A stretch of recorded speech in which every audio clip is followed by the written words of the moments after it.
Page में आपका स्वागत है। आज हम इस वीडियो के माध्यम से जानेंगे राजस्थान में ग्रामीण आदिवासियों के प्रकार के संबंध में।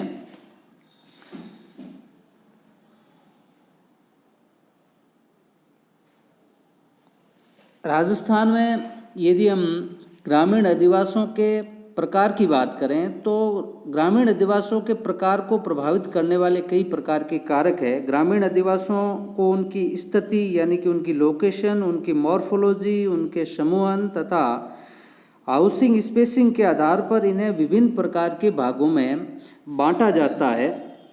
राजस्थान में मकानों, झोंपड़ी, टापरों एवं भवनों की पारस्परिक दूरी के आधार पर ग्रामीण बस्तियों को 4 प्रकार से बांटा जाता है। मतलब ये है कि जब हम किसी ग्रामीण आदिवासियों के प्रकार का निर्धारण करते हैं तो उसके निर्धारण का जो फंडामेंटल एलिमेंट्स है वह है मकान, झोंपड़ी, टापरे और भवन। इनके बीच की आपस में दूरी कितनी है, इन दूरियों के आधार पर ही हम मुख्य रूप से ग्रामीण आदिवासियों का विभाजन करते हैं। और इन्हीं आधार पर यानी कि जो मकान या झोंपड़ी या घर है, इनके बीच की जो पारस्परिक दूरी है, इसी दूरी के आधार पर हम राजस्थान में ग्रामीण आदिवासियों को मुख्य रूप से 4 भागों में विभक्त करते हैं। जिसका पहला भाग है उसको हम कहते हैं प्रकीर्ण अधिवास या इसे हम एकाकी बस्तियां भी कहते हैं।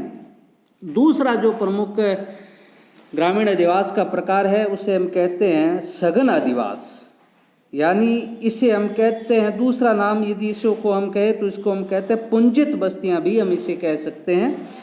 तीसरा जो अधिवास का प्रमुख प्रकार है ग्रामीण अधिवास का उसे हम कहते हैं संयुक्त अधिवास या फिर कहते हैं मिश्रित अधिवास। और चौथा ग्रामीण अधिवास का जो चौथा प्रमुख प्रकार है उसे हम कहते हैं अपखंडित या बिखरी हुई बस्तियां। तो ये है राजस्थान के प्रमुख 4 प्रकार ग्रामीण आदिवासियों के, और एक एक करके हम इन्हीं 4 प्रमुख ग्रामीण आदिवासियों का आगे अध्ययन करेंगे। सबसे पहले हम लेते हैं प्रकीर्ण अधिवास। प्रकीर्ण अधिवास को एकाकी अधिवास भी कहते हैं। ये ऐसे अधिवास यानी कि ऐसे मानव अधिवास जिसका आकार बहुत लघु हो, जिसमें घरों या मकानों की संख्या बहुत सीमित हो तथा दूर दूर बिखरे हुए हो, ऐसे अधिवासों को सामान्य तौर पर प्रकीर्ण अधिवास या फिर एकाकी अधिवास, जैसा कि नाम से ही पता चलता है कि एकाकी मतलब एक या अधिकतम 5 तक की जो संख्या होती है उसे हम शामिल करते हैं प्रकीर्ण या एकाकी अधिवास में। इन प्रकीर्ण या एकाकी अधिवास में घरों की जो संख्या है ये सामान्यतः 4 या 5 से अधिक नहीं होती है तथा इसमें घर है ये एक दूसरे से बहुत दूर दूर स्थित होते हैं। और इन परिवारों में या इन आवासों में परिवार के कुछ सदस्य निवास करते हैं। जहाँ तक एकाकी अधिवास है तो इस एकाकी अधिवास के पीछे के मुख्य क्या कारण है, तो एकाकी अधिवास को प्रभावित करने वाले कारकों में प्राकृतिक कारक भी है। जैसे कि प्राकृतिक कारकों में जहाँ स्थलाकृति, जलवायु, जलाशय, मिट्टी, वन, जीव जंतु संबंधी दशाएं की प्रतिकूलताएं पाई जाती है, वहाँ सामान्यतः जो मानव अधिवास है वह बिखरे बिखरे पाए जाते हैं और एकाकी मानव अधिवास में इन्हें हम शामिल करते हैं। इसके अलावा एकाकी अधिवासों को प्रभावित करने वाले कारकों में मानवीय कारक भी शामिल हैं, जिसमें हम कहते हैं संसाधनों की उपलब्धता, सुरक्षा, सहकारिता की भावना, सामाजिक संगठन। ये भी मानवीय कारक हैं जो एकाकी अधिवासों को प्रभावित करते हैं। और जहाँ जिस स्थान पर संसाधनों की उपलब्धता बहुत कम है, असुरक्षित है, जहाँ के लोगों में सहकारिता की भावना नहीं और सामाजिक संगठन कमज़ोर है, वहाँ पर भी एकाकी अधिवासी पाए जाते हैं। इसके अलावा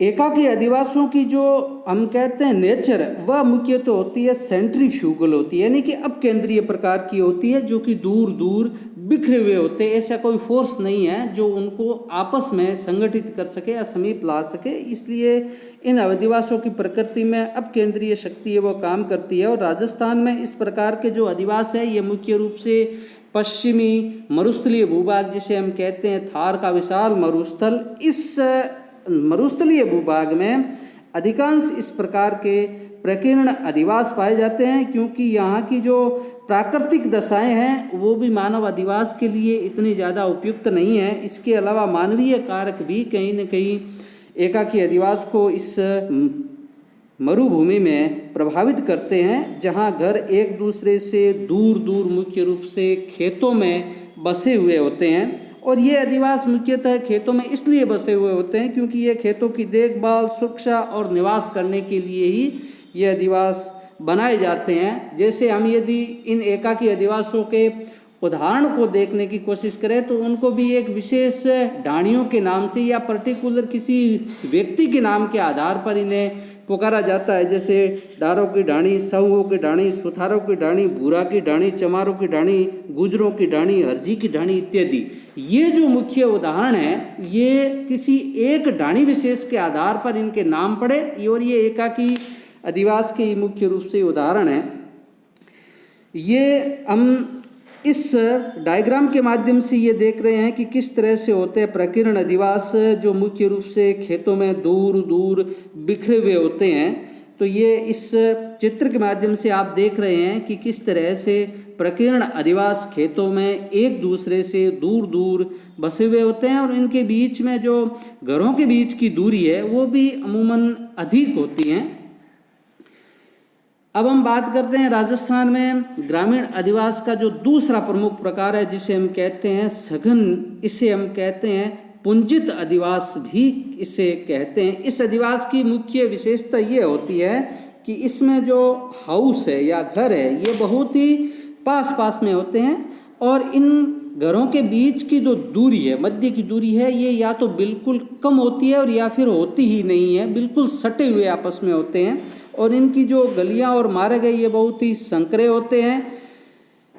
जब हम इस प्रकार के अधिवासों को हम मुख्य रूप से गांव कहते हैं, जिसमें जो प्रमुख रूप से कौन कौन सी कम्युनिटी रहती है, जिसमें रहते हैं कृषक रहते हैं, पशुपालक, मछुआरे, खनिक, आखेटक, ये कम्युनिटी इन गांवों में निवास करती है। और इस प्रकार के सघन गांवों में निवास करने वाले अधिसंख्यक जो लोग हैं ये प्राथमिक कार्यों में मुख्य रूप से संलग्न रहते हैं। इनका मुख्य व्यवसाय है ये मुख्य रूप से कृषि, खनन,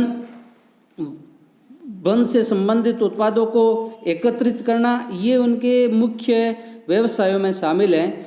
दूसरी तरफ से यदि हम इन सघन या पुंजित अधिवासों की बात करें तो इनके स्थायित्व का एक मुख्य कारण ये भी है कि यहाँ जो कृषि है ये स्थायी आधार पर की जाती है। ऐसा नहीं है कि एक साल के बाद में उन खेतों को छोड़ दिया जाता है, बल्कि जहाँ इस तरह के अधिवास पाए जाते हैं, ग्रामीण अधिवास पाए जाते हैं, वहाँ के जो आसपास के खेत है वह नियमित रूप से स्थायी रूप से खेती की जाती है। इसीलिए वहाँ की जो सघन आबादी है वो निवास करती है। तो इस सघन या पुंजित अधिवास के पीछे जो मूल फोर्स काम कर रही है यह है कृषि का स्थायित्व, यानी कि वहाँ कृषि निरंतर रूप से स्थायी रूप से की जा रही है।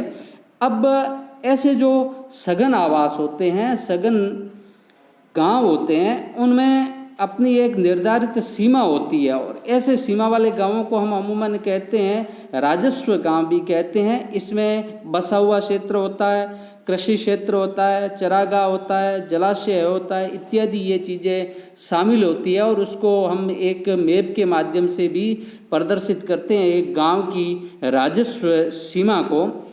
राजस्थान में इस प्रकार के जो सघन आवास है ये मुख्य रूप से पूर्वी उपजाऊ मैदान और दक्षिणी पूर्वी भाग में अधिसंख्य देखने को मिलते हैं, जहां जनसंख्या का घनत्व भी बहुत अधिक है, और इसके अलावा यहां पर विभिन्न जातियों का जो मिश्रण है ये भी बहुत अधिक पाया जाता है। इसके अलावा यदि हम सघन अधिवास यहाँ इस इलाके में राजस्थान के पूर्वी और दक्षिणी पूर्वी भाग में क्यों पाए जाते हैं, तो आपको पता भी है कि पूर्वी जो भाग है राजस्थान का, ये राजस्थान के उपजाऊ मैदानी भाग का हिस्सा है, और यहाँ जो प्राकृतिक कारक है, चाहे वो जलवायु हो, जल की उपलब्धता हो या फिर मिट्टी का उपजाऊपन हो, ये सारी चीज़ें हैं, ये मानव अधिवास के लिए उपयुक्त है। यदि हम इसके कुछ देखें उदाहरण देखें तो इसका उदाहरण है चौथ का बरवाड़ा, डिग्गी, टोडा रायसिंह, देवली, मालपुरा और भैंसलाना। ये मुख्य रूप से इनके उदाहरण हैं सघन या पुंजित अधिवास के।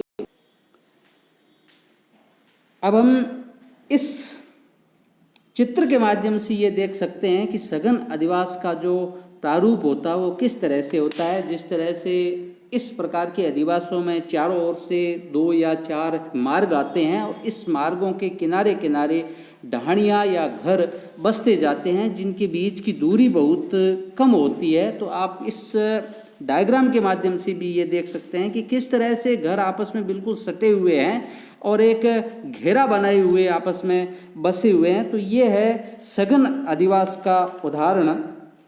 अब हम राजस्थान में ग्रामीण अधिवास का तीसरा जो प्रमुख प्रकार है उसे हम कहते हैं संयुक्त या फिर कहते हैं मिश्रित अधिवास। इस प्रकार के अधिवासों में मुख्य बस्ती या गांव से थोड़ी दूर पर 1 या 2 हेमलेट होते हैं, जिसे हेमलेट को हम कहते हैं पूर्वे, यानी कि छोटे अधिवास जहाँ पर कुछ घर बस जाते हैं। तो ये मुख्य गांव सहित ये जो मुख्य गांव के करीब 1 या 2 होते हैं पूर्वे, इनको मिला करके ये संयुक्त अधिवास या मिश्रित अधिवास की श्रेणी में आते हैं। सामान्यतः मुख्य बस्ती के आसपास में मजदूर, श्रमिक, सेवादारों की छोटी छोटी बस्तियां बन जाती है। अमूमन इस तरह के उदाहरण हमें राजस्थान के पश्चिमी भाग में बीकानेर, सरदार शहर, रतनगढ़, मोलासर, नापासर, नावा, रुणिचा, फलोदी के आसपास ऐसे मिश्रित अधिवास है वो अधिसंख्य पाए जाते हैं। और इस प्रकार के जो अधिवास है, इन अधिवासों में जो मुख्य बस्ती होती है उसमें धनाढ़ या उच्च वर्ग के लोग निवास करते हैं, जबकि इसके जो आसपास के पूर्वे होते हैं इनमें मुख्य रूप से सामान्य लोग या हम कह सकते हैं कास्ट के आधार पर यदि कह सकते हैं कि निम्न वर्गीय लोग इस पूर्वे में निवास करते हैं।